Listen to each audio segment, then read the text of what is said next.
Hello guys, good morning! Unang araw ng day off ko sa linggong ito. Tahimik ang paligid, walang tao akong nakikita. Siguro ayaw lumabas ng mga tao kasi medyo mainit na. Kaya kami, ng asawa ko, lumabas kami.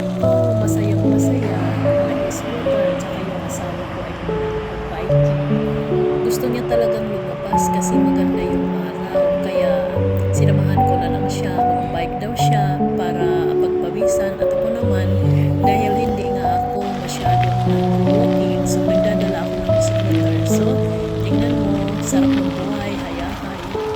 Diba, ang saya-saya, pa-drive-drive, alam mo naman, masaya talaga, walang iniisip. Syempre, day off. Ang asawa ko ay naiwan pa. Nagbabike lang kasi siya mas mabilis ako kasi naka-scooter kasi ako. Kaya yun, nasa likod ko pa siya. So, walang araw na sinasayang. Pagdating ng day off, syempre, lalabas kami dahil mahirap nasa loob ng bahay, lalo na ngayon maganda yung araw. Kaya yan, lumabas kami para makapag-watch na lang you guys. Ang ganda-ganda ng area dito kasi tingnan mo yung mga flowers. Parang nasa Victoria na rin kami. Napakaganda ng bulaklak at saka napaka-green ng dahon. Kaya ang gandang tingnan. Ito malapit siya sa mga establishment. Kaya pag umiikot kami dito, napakasarap ng feeling, mahangin. At saka wala kang iniisip kung hindi. Sige lang, magsaya. Marami akong nakikita kaya minsan tumitigil ako para mag-picture taking. Kaya nakita mo guys yung mga bulaklak. Napakaganda. Medyo nakakapagod din pero feeling mo parang kang nakalabas, magre-relax.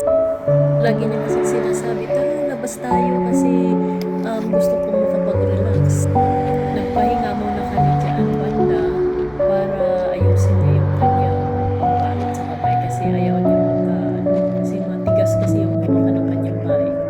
Nagpahinga muna kami para makapagpahinga kasi napapagod na yung isa sa kakapadyak. Napaka-presko ng hangin.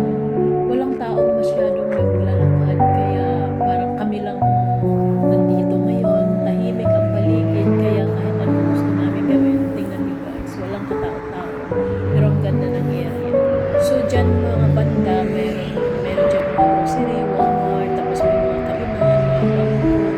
Yan, mga ano na dyan, mga tirahan, mga high-rise building. Sa likod nga dyan kami nakatira. Malapit yan sa school ng One Clean. Kaya napaka-accessible talaga ng area na yun. So siguro nakaapat kami nag-ikot.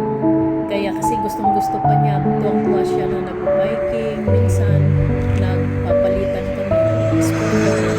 Kaya medyo nag-enjoy yung aking kasama. Tara, balik mo na kaya tayo. Ako muna magbabike at ikaw naman mag-scooter. Parang napapagod ka na dyan. So guys, gusto ko na rin kasi umupo kaya palitan muna kami. Ako muna magbabike.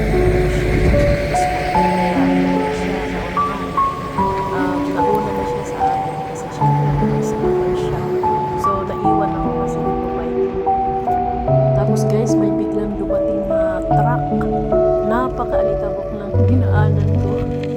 May ginagawa kasi doon sa parang planting, parang greenhouse.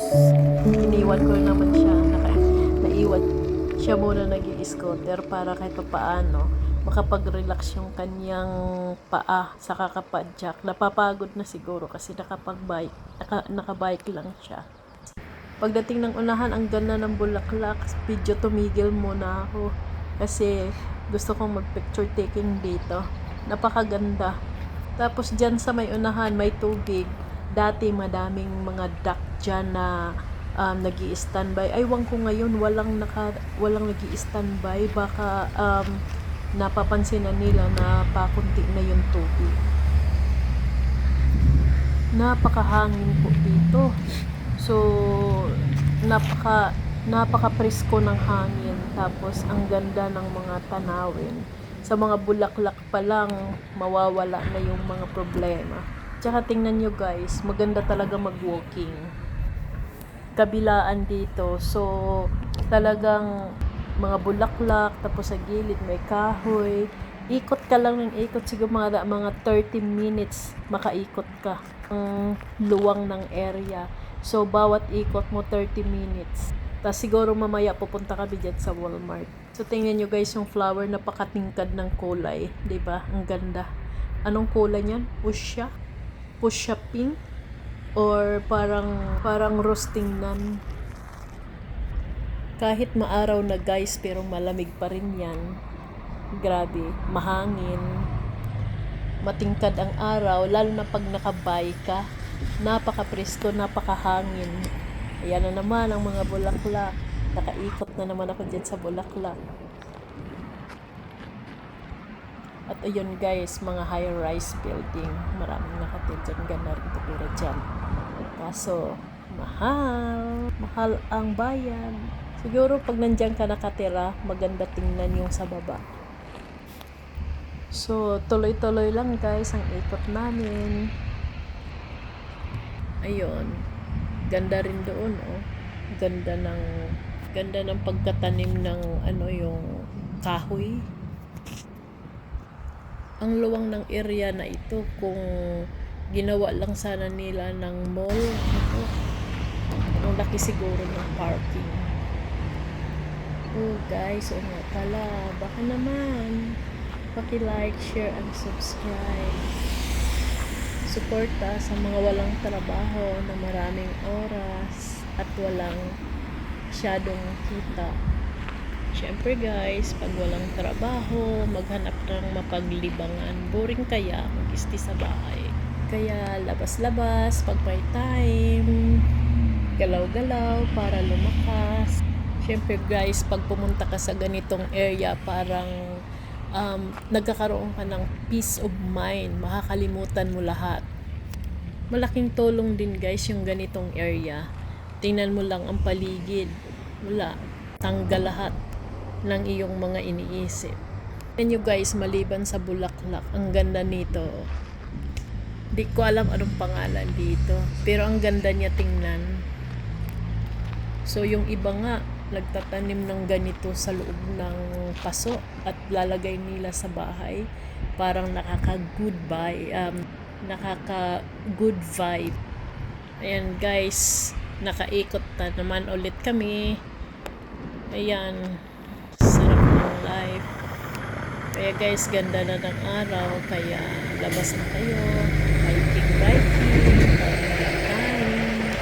pwede rin guys mag-walking.